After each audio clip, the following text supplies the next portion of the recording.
Steam condenser एक major component है thermal power plant का। इसका मेन रोल है स्टीम को वाटर में कन्वर्ट कराना।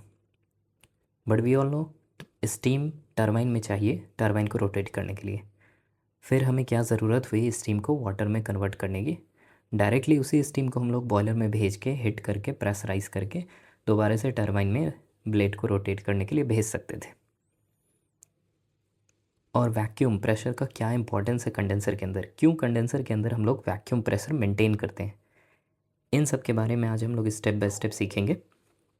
स्टीम कंडेंसर का सिंप्लीफाइड डायग्राम एंड लोकेशन देखेंगे, इंपॉर्टेंस समझेंगे कंडेंसर का, और design data and parameters 500 megawatt condenser के बारे में बात करेंगे। स्टार्ट करते हैं। नीड स्टीम कंडेंसर की क्या है? सिंपल है, स्टीम कंडेंसर का काम है एलपी टरबाइन से निकलने वाले स्टीम एग्जॉस्ट को वाटर में कन्वर्ट कराना। कंडेंसर कहाँ लोकेटेड होता है? स्टीम कंडेंसर एलपी टरबाइन के नीचे डायरेक्टली जुड़ा हुआ होता है। जो भी टरबाइन को रोटेट करने के बाद वीक स्टीम होती है वो कंडेंसर में नीचे की तरफ डंप करती है, गिरती है, और गिरने के बाद अंदर कूलिंग वाटर के कारण ये स्टीम कन्वर्ट होती है, कंडेंस्ड होती है और हॉट वेल में कलेक्ट हो जाती है। यहाँ हॉट वेल से फिर सीपी फर्दर सक्शन लेके आगे की तरफ वाटर को दोबारा भेजता है सीपी के थ्रू होते हुए, इन सारे पाथ को फॉलो करते हुए फिर ये ड्रम में जाती है। ड्रम में कन्वर्जन होने के बाद ये फिर एमएस लाइन से दोबारा से मेन टरबाइन एचपी टरबाइन में आ जाती है। बट प्रॉब्लम ये है कि स्टीम को हमने फाइनली हमारे पास स्टीम था, उस स्टीम को हमने कंडेंसर में कंडेंस्ड करा के हॉट वेल में वाटर के फॉर्म में दोबारा से लेकर आए। उसके बाद हमने इसे दोबारा बॉयलर में भेजा। क्या ऐसा पॉसिबल है कि कंडेंसर में जो भी स्टीम आ रहा है उसे स्टीम फॉर्म में ही रहने दिया जाता और इसी स्टीम को दोबारा से बॉयलर में भेज देते? इसमें एक प्रॉब्लम है, स्टीम गैसेस फॉर्म में होता है, इसको प्रेशराइज करके फ़्लो कराने के लिए हमें कंप्रेसर चाहिए, और कंप्रेसर का वर्क बहुत ज़्यादा लगेगा कंपेयर टू वाटर को फ़्लो कराने के लिए। वाटर लिक्विड फॉर्म में होता है और लिक्विड को फ़्लो कराने के लिए हमें पंप चाहिए। पंप और कंप्रेसर में पंप वर्क बहुत कम होता है कंपेयर टू कंप्रेसर वर्क, इसलिए हम लोग स्टीम को पहले कन्वर्ट करते हैं वाटर में, उसके बाद सीपी का यूज़ करते हैं पंप करने के लिए, और फर्दर आगे बीएफपी बॉयलर फीड पंप जो मेन पंप है उसका यूज़ करते हैं प्रेशर को इंक्रीज़ कराने के लिए। इन दोनों पंप का यूज़ करने के बाद वाटर के फॉर्म में, दैट इज़ लिक्विड के फॉर्म में, हम लोग बॉयलर ड्रम तक वाटर को पहुंचाते हैं, जहां दोबारा से हीट गेन करके वाटर स्टीम में कन्वर्ट होती है, और वो स्टीम फर्दर दोबारा टरबाइन में जाती है टरबाइन ब्लेड्स को रोटेट करने के लिए। स्टीम को वाटर में दोबारा कन्वर्ट करने की मेन नीड ये है कि हमें अपना इनपुट वर्क जो है, जो पंप में हमारा इनपुट लगेगा वर्क, उसको सेव करना है। मिनिमम इनपुट वर्क रहेगा तभी हमारा work output, total work output ज़्यादा होगा। कंडेंसर इम्पॉर्टेंट क्यों है? इसका मेन रोल तो हो गया कि स्टीम जो भी आ रही है टरबाइन से उसे ये कन्वर्ट करके वाटर के फॉर्म में, कंडेंस्ड फॉर्म में ले जाता है, ताकि ये दोबारा पंप बैक किया जा सके। मिनिमम अमाउंट ऑफ वर्क में इस वाटर को हम लोग दोबारा से बॉयलर के ड्रम तक या बॉयलर तक पहुंचा पाएँ। ये सेव करेगा हमारा वर्क डन। एक इम्पॉर्टेंस, ये तो इसका रोल हो गया, ये बहुत इंपॉर्टेंट रोल है इसका। बिना इसके कंप्रेसर का यूज़ करना पड़ता और जो भी स्टीम होती है उसको कंप्रेस करके भेजने में इतना वर्क डन लगता कि हमारा जो नेट वर्क है जो हमें मिल पाता फाइनल आउटपुट वो बहुत ही लो हो जाता। दूसरा एक इम्पॉर्टेंट रोल है, कंडेंसर के अंदर हम लोग वैक्यूम मेंटेन करते हैं, वैक्यूम प्रेशर रहता है। इसका मतलब एटमॉस्फेयर से प्रेशर इसका कम होता है, वैक्यूम प्रेशर। अब इस वैक्यूम प्रेशर का ये बेनिफिट होता है हमें, एलपी टरबाइन डायरेक्टली कनेक्टेड है कंडेंसर से, क्योंकि कंडेंसर के अंदर वैक्यूम है तो जो भी टरबाइन के अंदर आ रही है स्टीम वो एक्सपेंड करेगी, टरबाइन ब्लेड्स को रोटेट करने के बाद वीक होगी और वो एक्सपेंड करके जो कंडेंसर का वैक्यूम है वहाँ तक जाएगी। इसका मतलब जो इनलेट पे है स्टीम एट इनलेट, इसका अपना एक प्रेशर और टेम्परेचर होगा, और फाइनल जो स्टीम निकल रही होगी स्टीम एट आउटलेट, इसका एक अपना टेम्परेचर एंड प्रेशर होगा। इन दोनों के इंथैल्पी में या फिर पावर में, इनलेट आउटलेट में जो डिफरेंस होगा इंथैल्पी का, वही हमारा वर्क आउटपुट होगा अप्रॉक्स, जो लॉसेस को इग्नोर कर देते हैं। तो इस केस में हम चाहेंगे कि हमें आउटपुट में मिनिमम प्रेशर और टेम्परेचर हो। इस मिनिमम प्रेशर को मेंटेन करने के लिए हमें लो प्रेशर से कनेक्ट करके रखना होगा एलपी टरबाइन को, और वो लो प्रेशर हम लोग कंडेंसर में मेंटेन करते हैं। सो यहाँ 3 पॉइंट दिया गया है।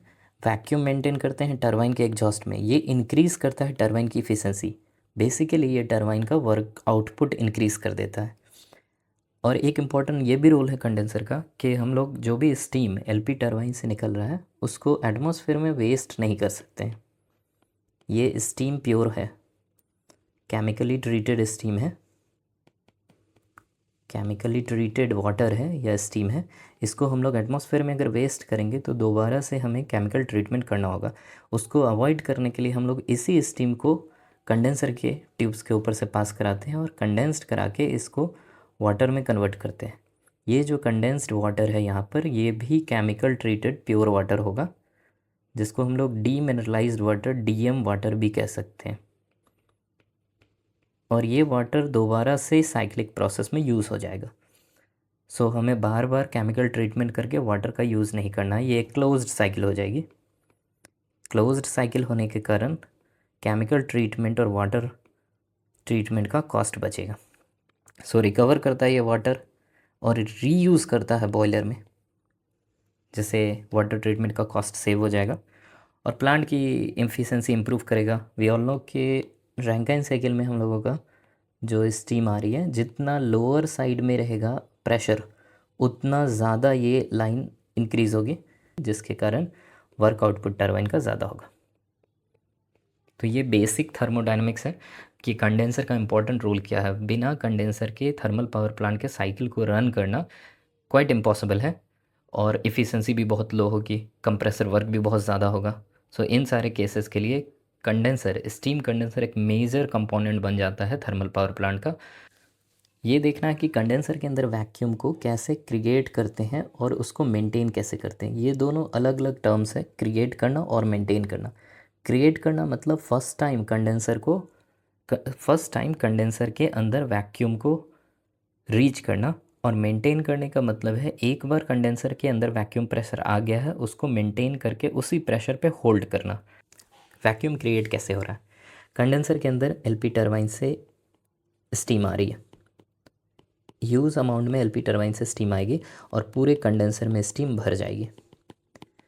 कंडेंसर एक सील्ड बॉक्स जैसा होता है, ये सील्ड है, इसके अंदर एयर लीक नहीं कर सकती है, पूरा बंद है चारों तरफ से।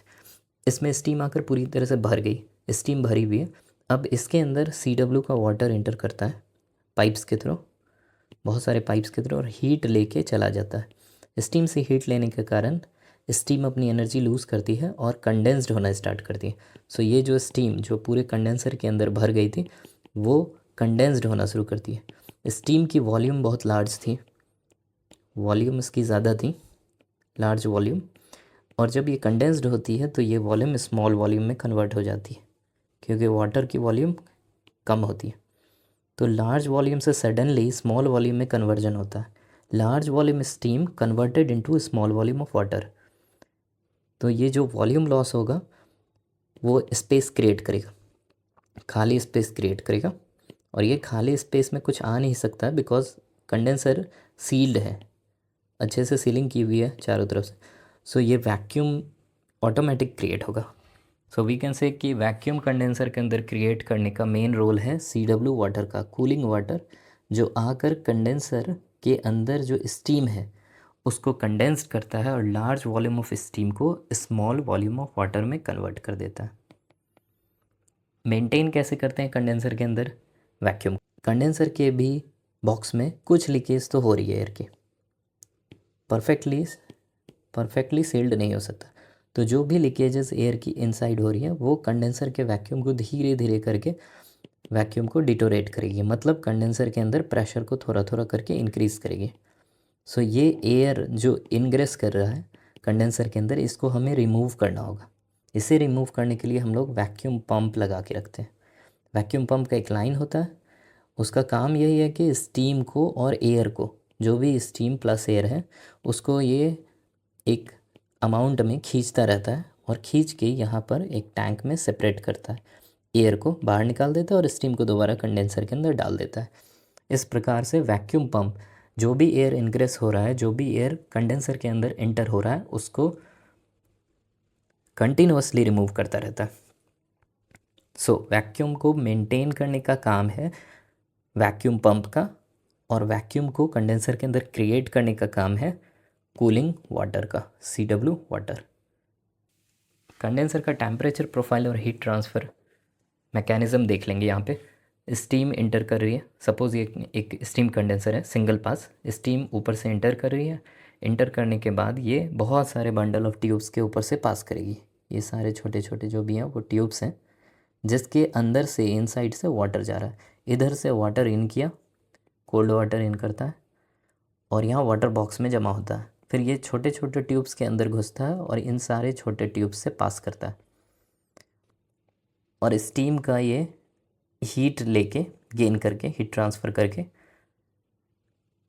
इस साइड में वाटर बॉक्स में कलेक्ट होता है और यहाँ से हीट होके वाटर आउट हो जाता है। जो इसने हीट लिया है स्टीम से, उस हीट लेने के कारण स्टीम की टेम्परेचर घटती है और एक पॉइंट ऑफ टाइम के बाद स्टीम कंडेंसेशन स्टार्ट हो जाता है और स्टीम कंडेंस्ड होके फाइनली ये ड्रेन बॉक्स में या हॉट वेल में, ये नीचे की पार्ट में कलेक्ट हो जाता है। अब यहाँ बीच में देखेंगे ये ट्यूब्स हैं, ये सारे ट्यूब्स हैं, वाटर ट्यूब्स हैं।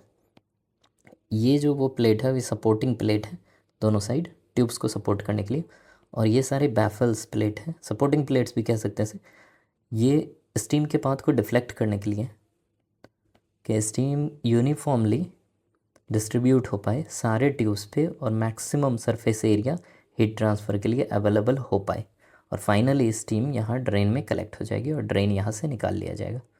So basic steam condenser single pass इस तरह का है। नीचे टेम्परेचर प्रोफाइल इसका दिखाया गया है। स्टीम जो इनलेट टेम्परेचर है, स्टीम की इनलेट टेम्परेचर हुई वो हीट लॉस करना शुरू करेगी, बट क्योंकि स्टीम फेज चेंज सिचुएशन में रहता है, मतलब स्टीम ऑलरेडी कंडेंसेशन टेम्परेचर पे है, वो सिर्फ लैटेंट हीट रिलीज़ करेगी और कंडेंस्ड होगी। फेज चेंज के समय टेम्परेचर कांस्टेंट रहता है। सो ये लाइन दिखा रहा है टेम्परेचर कांस्टेंट है स्टीम की। Steam inlet temperature is approximately equal to steam outlet temperature. और ये कूलिंग वाटर जो इन कर रही थी वो हीट गेन करेगा। ये सिंगल फेज में है, सो ये यहाँ से जाकर हीट गेन करते हुए आउटलेट पे थोड़ा सा इंक्रीज टेम्परेचर होगा। सो ये टेम्परेचर प्रोफाइल हो गया। स्टीम कंडेंसर जनरली एक फेज चेंज हीट एक्सचेंजर होता है, और एक फेज चेंज हीट एक्सचेंजर में हमेशा फ़्लो का डायरेक्शन मैटर नहीं करता है कि क्रॉस फ्लो है, पैरेलल फ्लो है, काउंटर फ्लो है। किसी भी फ्लो में इफ़िशियंसी हीट ट्रांसफ़र की इक्वल होती है। हीट ट्रांसफ़र रेट का फार्मूला ये दिया जा सकता है कि मेन स्टीम की जो रेट है और लैटेंट हीट उसका कितना है वो, या फिर वाटर साइड से भी दे सकते हैं कि वाटर जो कूलिंग वाटर है उसका mass flow rate, specific heat capacity and temperature difference inlet and outlet पे। और एक फार्मूला LMTD मेथड से भी निकाला जा सकता है, that is overall heat transfer coefficient, surface area कितना है हीट एक्सचेंजर का, और LMTD logarithmic mean temperature difference कितना है। लॉगरिथमिक मीन टेम्परेचर डिफरेंस का बेसिक आइडिया यह है कि ये टेम्परेचर डिफरेंस हर लेंथ पे, हर प्लेस पे ये टेम्परेचर डिफरेंस वेरिएबल है। तो इस वेरिएबल टेम्परेचर का हम लोग एवरेज लेते हैं, लॉग मीन एवरेज लेते हैं। लॉग मीन एवरेज सबसे बेस्ट रिजल्ट देता है हीट ट्रांसफ़र कैलकुलेशन के लिए, log mean temperature difference. Steam condenser का इंडस्ट्रियल व्यू यहाँ पर दिखाया गया है। स्टीम कंडेंसर कुछ ऐसा दिख रहा होगा, काफ़ी बड़ा सा रहता है ये पूरा पार्ट स्टीम कंडेंसर है। ये वाटर बॉक्स है पीछे साइड का, और ये वाटर बॉक्स का खुला हुआ manhole condition open condition में है। ये यहाँ पे अंदर में ट्यूब्स है काफ़ी सारी, वाटर बॉक्स में आकर वाटर भर जाएगी और ट्यूब्स के थ्रू एंट्री करेगी और इस ट्यूब्स के ही ऊपर स्टीम फ्लो कर रहा होता है, जैसे कि कूलिंग होती है। टेक्निकल डेटा है स्टीम कंडेंसर 500 मेगावाट यूनिट के लिए। कूलिंग वाटर फ्लो यहाँ पे दिखाया गया है। सरफेस एरिया कितना होता है वो है। नंबर ऑफ़ ट्यूब्स भी है, काफ़ी ज़्यादा नंबर ऑफ़ ट्यूब्स होती है। ये सारे वाटर बॉक्स के अंदर है, ये जो छोटे छोटे दिख रहे हैं और ये लाइट्स दिख रहा है, ये सारे नंबर ऑफ़ ट्यूब्स हैं, ये सारे ट्यूब्स हैं। टोटल नंबर ऑफ़ ट्यूब्स जो होते हैं वो अप्रॉक्सीमेटली होते हैं 24,398। एक और इम्पॉर्टेंट है कि ये जो ट्यूब्स लगे होते हैं उसमें इंक्लानेशन प्रोवाइड किया जाता है। इंक्लानेशन प्रोवाइड करने का ये रीज़न है, जब कंडेंसर बंद होगा और कंडेंसर को क्लीन करना होगा तो क्लीन करने के लिए जो वाटर एंटर करेगा वो सेल्फ ड्रेन करेगा। मतलब ये अगर इनलेट वाटर बॉक्स है या आउटलेट वाटर बॉक्स है, इसके बीच में से ट्यूब्स कनेक्टेड है। ये ट्यूब्स थोड़ा सा इंक्लाइंड होंगे, स्लाइटली इंक्लाइंड होंगे। सो जो भी वाटर अंदर में बच जाएगा, कलेक्ट होगा, वो एक डायरेक्शन में धीरे धीरे निकल के कलेक्ट हो जाएगा।